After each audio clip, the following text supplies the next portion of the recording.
मसीह में मेरे सारे भाई बहनों को जय मसीह की।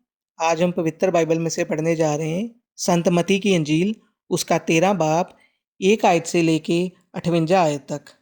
बीज बोने वाले का दृष्टांत। उसी दिन यीशु घर से निकलकर झील के किनारे जा बैठा और उसके पास ऐसी भीड़ इकट्ठी हुई कि वह नाव पर चढ़ गया और सारी भीड़ किनारे पर खड़ी रही और उसने उनसे दृष्टांतों में बहुत सी बातें कही। एक बोने वाला बीज बोने निकला।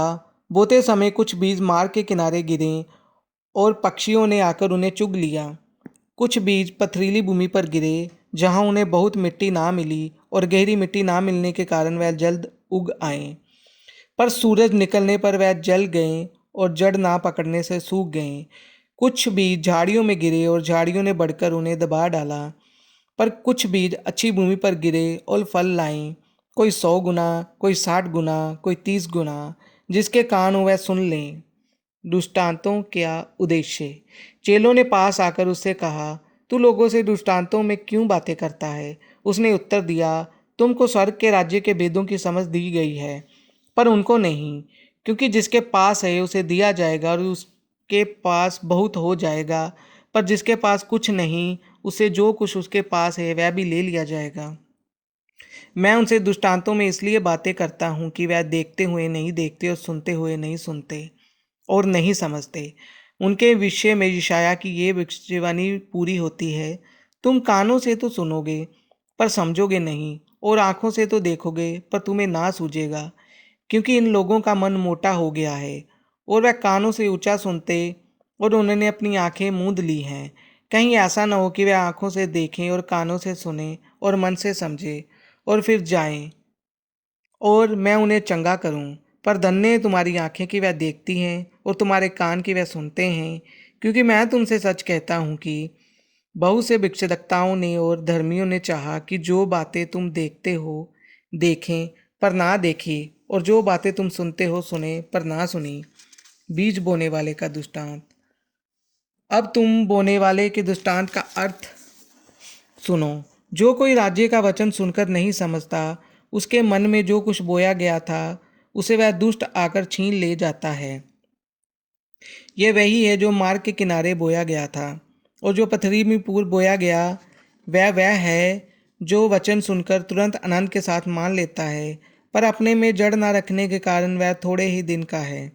और जब वचन के कारण क्लेश या उपद्रव होता है तो तुरंत ठोकर खाता है।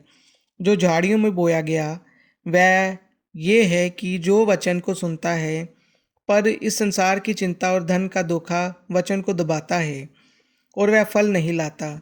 जो अच्छी भूमि में बोया गया ये वह है जो वचन को सुनकर समझता और फल लाता, कोई 100 गुना, कोई 60 गुना और कोई 30 गुना। जंगली बीज का दृष्टांत। यीशु ने उन्हें एक और दृष्टांत दिया। स्वर्ग का राज्य उस मनुष्य के समान है जिसने अपने खेत में अच्छा बीज बोया। पर जब लोग सो रहे थे तो उसका शत्रु आकर गेहूं के बीच जंगली बीज बोकर चला गया। जब अंकुर निकले और बालें लगी तो जंगली दाने के पौधे भी दिखाई दिए। इस पर गृहस्थ के दासों ने आकर उससे कहा, हे स्वामी, क्या तूने अपने खेत में अच्छा बीज ना बोया था? फिर जंगली दाने के पौधे उसमें कहाँ से आए?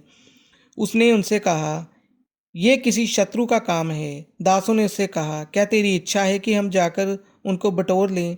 उसने कहा, नहीं, ऐसा ना हो कि जंगली दाने के पौधे बटोरते हुए तुम उसके साथ गेहूं भी उखाड़ लो। कटनी तक दोनों के एक साथ बढ़ने दो, और कटनी के समय मैं काटने वाले से कहूँगा कि पहले जंगली दाने के पौधे बटोर कर जलाने के लिए उनके गट्ठे बांध लो और गेहूं को मेरे खत्ते में इकट्ठा करो। राई के बीज का दृष्टांत। उसने उन्हें एक दृष्टांत किया। स्वर्ग का राज्य राई के एक दाने के समान है जिसे किसी मनुष्य ने लेकर अपने खेत में बो दिया। वह सब बीजों से छोटा तो होता है, पर जब बढ़ जाता है तब सब साग पात से बड़ा होता है और ऐसा पेड़ हो जाता है कि आकाश के पक्षी आकर उसकी डालियों पर बसेरा करते हैं। खमीर का दृष्टांत। उसने एक और दृष्टांत उन्हें सुनाया। स्वर्ग का राज्य खमीर के समान है जिसको किसी स्त्री ने लेकर 3 पसेरी आटे में मिला दिया और होते होते वह सब खमीरा हो गया।